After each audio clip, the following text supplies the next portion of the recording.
శ్రీ లక్ష్మీ నరసింహ పరబ్రహ్మణే నమః. 24/7/2025 ఆషాఢ అమావాస్య, ఆడి అమావాస్య.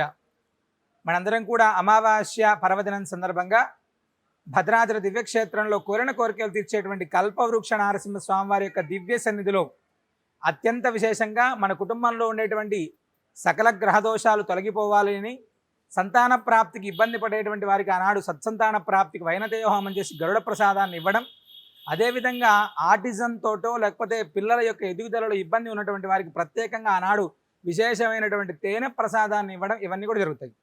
అవకాశం ఉన్నటువంటి ప్రతి భక్తుడు కూడా ఆనాడు జరిగేటువంటి అష్టముఖ గండబేరుండ జ్వాలా నారసింహ హోమం, అదేవిధంగా మహాసుదర్శన నారసింహ హోమం, శ్రీ మహాలక్ష్మి హోమం, ఆయుష్య హోమం ఇక్కడ అత్యంత విశేషం. ప్రతి అమావాస్య నాడు ప్రాతకాలంలో గోపూజ, అనంతరం ఉదయం 8 గంటల నుంచి విశేషమైనటువంటి అభిషేకం, సాయంత్రం ఈ హోమాలన్నీ కూడా జరుగుతాయి. ఉదయం నుంచి రాత్రి దాకా ప్రత్యేకంగా మరే క్షేత్రంలో లేనటువంటి విధంగా ఇక్కడ విశేషంగా దృష్టి తీసేటువంటి కార్యక్రమం కూడా చాలా వైభవంగా జరుగుతుంది. అవకాశం ఉన్నటువంటి ప్రతి భక్తుడు ఆషాఢ అమావాస్య, ఆడి అమావాస్య సందర్భంగా భద్రాద్రి దివ్యక్షేత్రంలో కల్పవృక్ష నారసింహ స్వామి వారి యొక్క దివ్య సన్నిధిలో జరిగేటువంటి అమావాస్య హోమాల్లో పాల్గొనండి. సకల మనోభీష్టాలను పొందండి. సర్వేజనా సుఖినో భవంతు.